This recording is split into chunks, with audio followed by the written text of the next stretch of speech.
pwdyn dolyg, cacen, papur lapio. Be? Sion corn?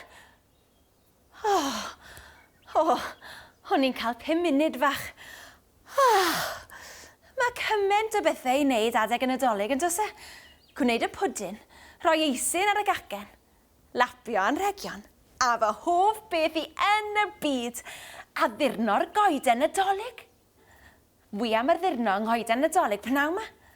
A mae gen I lwythi o addurniadau o bob math. Tinsel, peli arian, a seren I roi ar y top.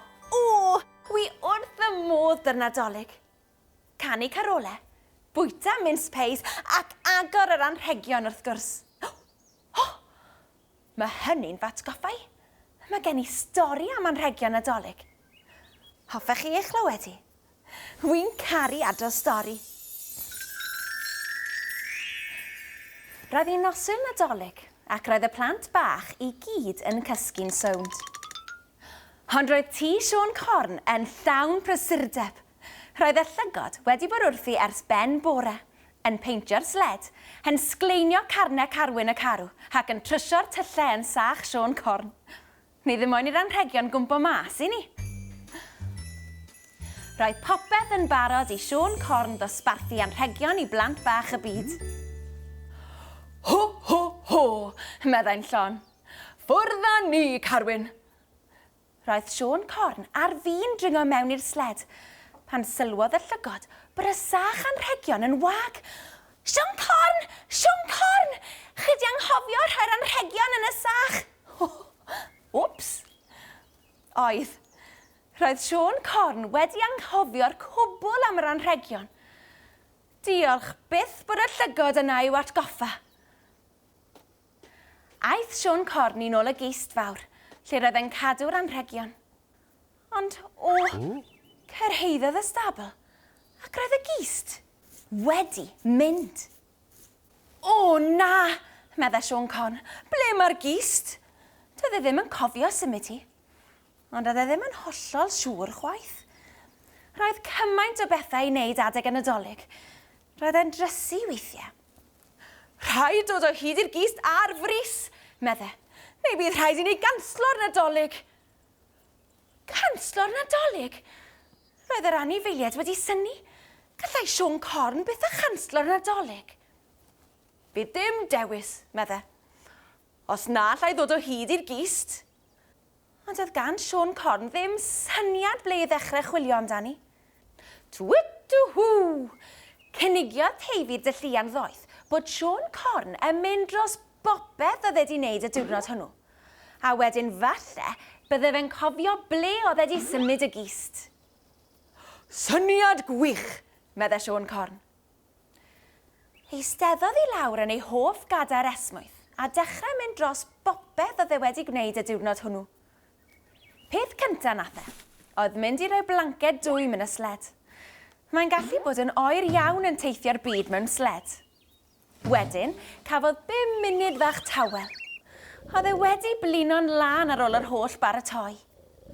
Pan ddeffres I, meddai Sion Corn, es i'r goedwig I chwilio am Carwyn y Caru. Carwyn sy'n tynnu sled Sion Corn, ac mae'n byw mewn coedwig fawr yng Ngwlad yr Ia. Roedd Carwyn wrthi'n chwarae cuddio gyda llunogod bach. Mae'r llunogod wrth I bodde'n chwarae yn yr eira. Ar ôl dod o hyd I Carwyn, aeth Sion Corn adre I addurno'r goeden. Oes, mae gan Sion Corn goeden Nadolig, yn union fel chi a fi. Roedd Carwyn yn help mawr iddo gyrraedd brig y goeden, tra bod y llunogod bach yn chwarae o gwmpas gyda'r addurniadau, fel arfer. Meddyliodd Sion Corn yn galed am eiliad. Meddai. A dyna'r peth olaf I mi I wneud heddiw. Roedd Sion Corn yn cofio popeth oedd wedi wneud y diwrnod hwnnw. Felly beth oedd wedi digwydd i'r gist llawn anrhegion? Meddai Teifi'r Dylluan ddoeth. Yr unig fwlch yn y diwrnod Oedd pan gwmpes di gysgu yn y sled, Sion Corn. Falle bod rhywbeth wedi digwydd i'r gist bryd hynny. Meddyliodd Sion Corn yn galed. Roedd e'n cofio mynd i mewn i'r sled, ac oedd e'n cofio gweld llunogod bach yn chwarae ger y gist, a goleuodd wyneb Sion Corn. Sgwn hi! Rhythrodd mas i'r stabl nerth i draed a dechrau palu yn yr eira. A dyna ble oedd y gist. Roedd hi yna drwy'r amser. Doedd hi ddim wedi diflannu. Ond beth oedd wedi digwydd iddi felly? Y llwynogod bach oedd e, meddai Sion Corn. Roedd eira wedi disgyn ar ben y gist tra roedden nhw'n chwarae. Dyna pam o'n i methu gweld hi. Ac yn wir, dyna'n gwmws beth oedd wedi digwydd.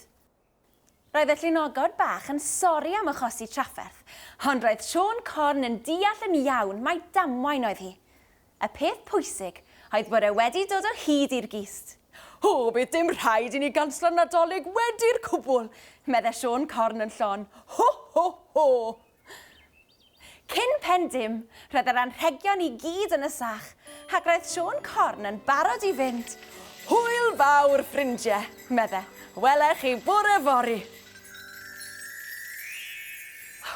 Fiw, diolch byth am ni.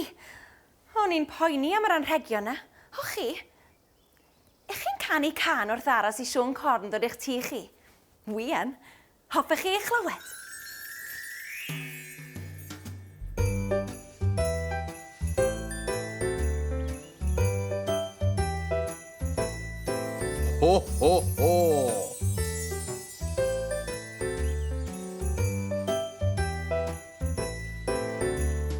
Pwy sy'n dwad dros y bryn yn ddistaw, ddistaw bach? Ei farf yn llais a'i wallt yn wyn a rhywbeth yn ei sach.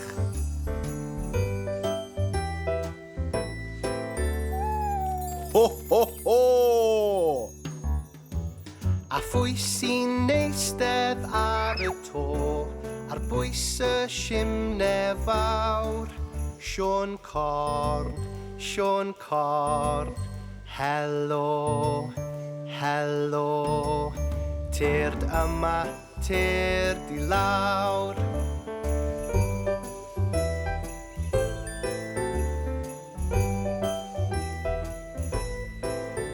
Mae saith rhyfeddod yn dy sach gad i mi weled un, a rho rhyw drysore bychan bach yn enw Mabydyn.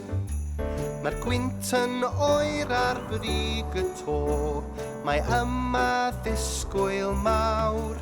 Sion Corn, Sion Corn, helo, helo. Tyrd yma, tyrd i lawr. Sion Corn, Sion Corn, helo, helo. Tyrd yma, tyrd i lawr.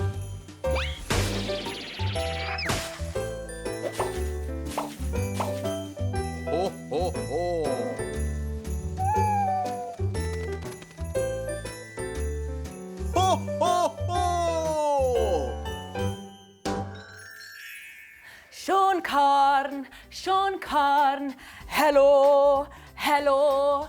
Tyrd yma, tyrd i lawr. Wi'n caru Nadolig, wi'n caru canu, a wi'n caru clywed stori. Welech chi cyn bo hir. Tara a Nadolig llawen.